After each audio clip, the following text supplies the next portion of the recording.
Before dawn broke on September 1st, 1939, the world held its breath. Then, with a fury that would echo through history, Germany unleashed its war machine on Poland. The skies darkened with waves of Stuka dive bombers, their screams tearing through the air as they rained destruction below. Tanks rolled forward like a steel tide, crushing everything in their path, while columns of trucks and infantry followed, moving faster than anyone thought possible. Poland's defenders barely had time to react. The Blitzkrieg, lightning war, was designed to shock, to overwhelm, to leave no room for resistance. Towns fell in hours, not days. Roads choked with refugees fleeing the onslaught, their panic only adding to the chaos. The Polish army, brave but outmatched, found itself surrounded, cut off, and crushed under the relentless advance. By the time the sun set on that first day, it was clear. This was no ordinary war. This was a storm of fire and steel, a new kind of terror that would drag the world into darkness. And as the news spread, nations that had hoped for peace realized too late that the age of mercy was over. The Second World War had begun. The morning of September 3rd, 1939, dawned with a weight no one could ignore. In London, Prime Minister Neville Chamberlain stood before the nation, his voice steady but heavy with the burden of history. He spoke of promises broken, of invasions unchecked, and of a line that could no longer be left uncrossed. The words were simple, but their meaning was anything but. Britain was at war with Germany. Across the Channel, France echoed the declaration, standing shoulder to shoulder with their ally. The streets of Paris and London fell into a hush, as if the world itself had paused to listen. People gathered around radios, their faces pale, their hands clenched. This was not a war anyone wanted, but it was a war they could no longer avoid. The Allies moved swiftly, mobilizing troops and preparing defenses. Ships set sail, soldiers readied their gear, and leaders huddled in war rooms, mapping out strategies. There was no time for hesitation. The die had been cast, and now the fight for the future had begun. The gravity of the moment hung in the air, thick and unshakable. No one knew what lay ahead, but they knew they could not turn back. So, here's the thing. When we talk about the start of World War II, most people think of Hitler's invasion of Poland on September 1939. But what's often left out is what happened just a couple of weeks later. On September 17th, the Soviet Union rolled in from the east, slicing Poland in half like it was some kind of grim agreement. And that's exactly what it was. The Molotov-Ribbentrop Pact. This wasn't just some random act of aggression. No, this was a secret deal between Hitler and Stalin, signed back in August, where they basically agreed to carve up Eastern Europe between them. The Soviets called it a liberation of their brothers in Ukraine and Belarus. But let's be real, it was an invasion, plain and simple, and it left the Allies scrambling. Suddenly, they weren't just fighting Nazi Germany. They were staring down a Soviet threat, too. The Poles? They were caught in the middle, crushed between two brutal regimes. The Allies had guaranteed Poland's borders, but now they had to figure out how to respond to Stalin without making things even worse. It was a mess, and it showed just how complicated this war was going to be. The Soviets weren't just sitting this one out. They were playing their own game, and it made everything harder for the Allies. The Phoney War, that strange stretch from September 1939 to May 1940, was a time of eerie calm. After Germany invaded Poland, Britain and France declared war. But then nothing. No big battles, no sweeping offensives, just a tense, waiting silence. Soldiers on both sides dug trenches, built fortifications, and stared across the empty no-man's land, wondering when the real fighting would start. Behind the scenes, though, the gears were turning. The British and French scrambled to train troops, stockpile supplies, and shore up defenses. Factories churned out weapons, and new strategies were hashed out in war rooms. Meanwhile, Germany wasn't idle either. Hitler used the lull to fortify his positions, refine his Blitzkrieg tactics, and prepare for the next move. It was a war in name only, but the quiet didn't last. Both sides knew the storm was coming. They just didn't know when. By May of 1940, Germany was ready to strike. And when they did, it was like nothing the world had ever seen. The Blitzkrieg, lightning war, wasn't just a tactic. It was a revolution in how battles were fought. Tanks didn't just roll forward. They surged ahead in waves, supported by dive bombers, screaming out of the sky to shatter morale before the first shot was even fired. The Germans didn't just attack the French lines, they punched straight through them, bypassing the strongest defenses and cutting off entire armies before they could react. France had spent years preparing for a slow, grinding war of trenches and fortifications, just like the last one. But this wasn't 1914. The Maginot Line, that great wall of concrete and steel, was useless when the Germans simply went around it, slicing through the Ardennes forest, where the French thought no army could pass. Within days, the Allies were in full retreat, their lines collapsing like a house of cards. The French army, brave but bewildered, found itself outmaneuvered at every turn. Communications broke down, orders got lost, and soon, entire divisions were surrounded with no way out.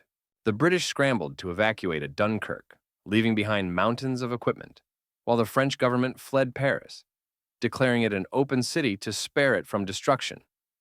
By June, it was over. France, a nation that had stood for centuries, signed an armistice. Its army shattered, its people stunned. The Blitzkrieg had done its work.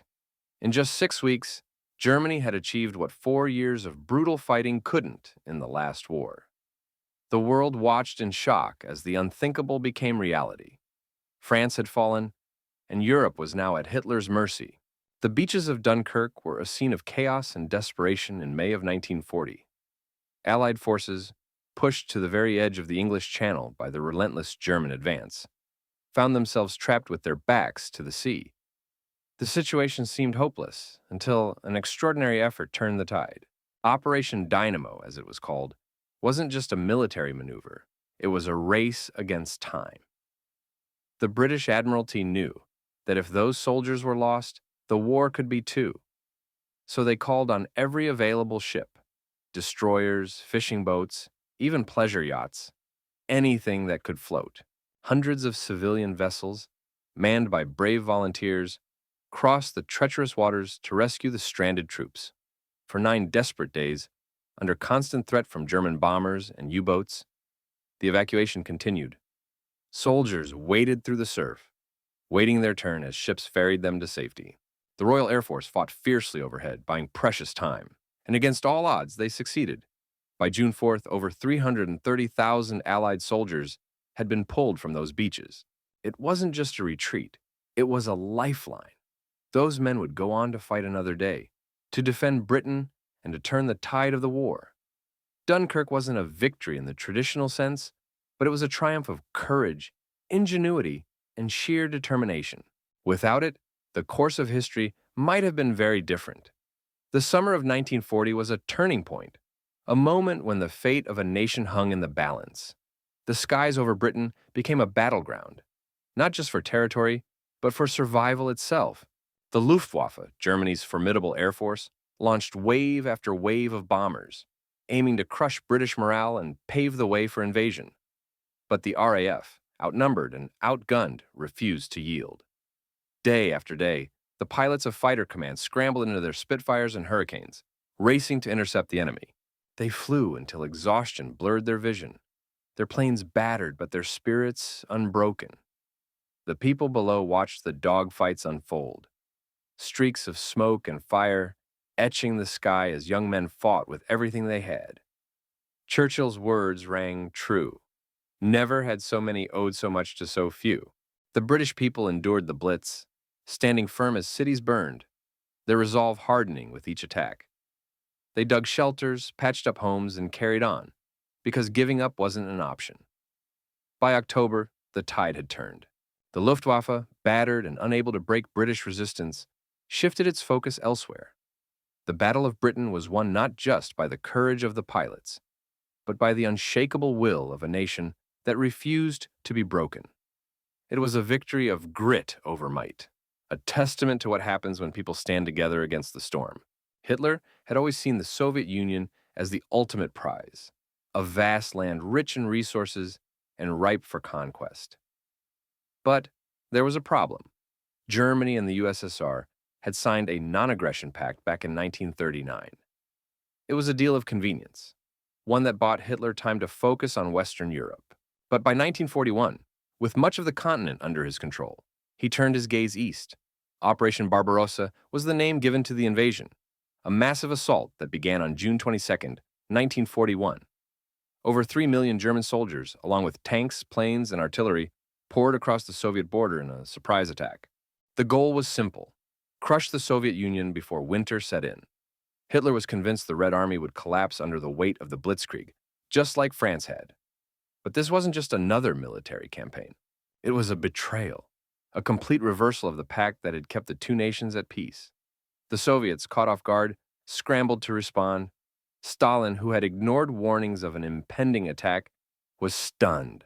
The war had just taken a dramatic turn, expanding into a brutal struggle on the Eastern Front that would shape the fate of the world. Before the U.S. even entered World War II, there was this thing called the Lend-Lease Act.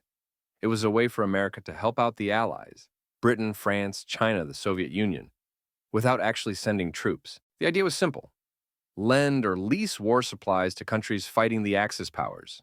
Tanks, planes, food, fuel, you name it. The U.S. wasn't officially in the war yet, but they knew the stakes were high. If the Allies fell, America would be next. So, instead of sitting on the sidelines, they became the world's arsenal. Factories cranked out ships and weapons, and convoys crossed the Atlantic loaded with supplies. It wasn't charity. There were terms, promises of repayment or return, but the point was keeping the fight going. Churchill called it the most unsorted act in history, and he wasn't wrong. Without Lend-Lease, the Allies might have run out of steam before America even joined the fight. It was a lifeline, proof that standing together, even from a distance, could turn the tide.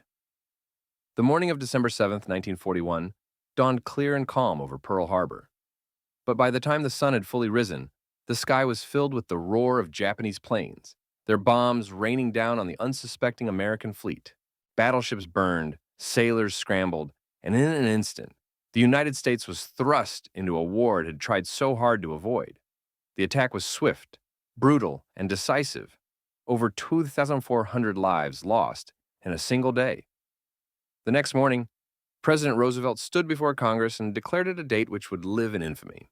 America was at war, but even as the nation mobilized, leaders were already looking ahead. Just months earlier, in the quiet waters off Newfoundland, Roosevelt and Churchill had met aboard the USS Augusta. There, they signed the Atlantic Charter, a bold declaration of shared principles: self-determination, free trade, and collective security. It wasn't just about winning the war. It was about shaping the peace that would follow. The charter became a blueprint for the world they hoped to build, one where nations would stand together against tyranny. The attack on Pearl Harbor had forced America's hand, but the Atlantic Charter showed its vision. The fight had begun, and the stakes were nothing less than the future of the world. The early years of World War II were a brutal test for the Allies, marked by setbacks and desperate struggles. Germany's Blitzkrieg tactics tore through Europe, leaving nations like France and Poland in ruins. Britain stood alone after the fall of France, facing relentless bombing campaigns and the constant threat of invasion. The Battle of Britain became a turning point, where the RAF's resilience against the Luftwaffe proved that Hitler's war machine wasn't invincible. Meanwhile, in the Pacific, Japan's surprise attack on Pearl Harbor dragged the United States into the war, but the Allies were on the back foot. The fall of Singapore and the Philippines showed just how unprepared they were for the speed and ferocity of Axis advances. Supply lines were stretched thin, and coordination between Allied forces was often chaotic. But even in those dark days, the seeds of recovery were being sown. The Lend-Lease Act gave Britain and the Soviet Union the resources to keep fighting. The codebreakers at Bletchley Park cracked the Enigma machine, giving the Allies a critical edge in intelligence. And though victories were rare, they were hard-won, like the Soviet defense of Stalingrad, which turned the tide in the East. It was a time of grim determination, where every small win mattered. The Allies were learning, adapting, and slowly building the strength that would eventually turn the war in their favor.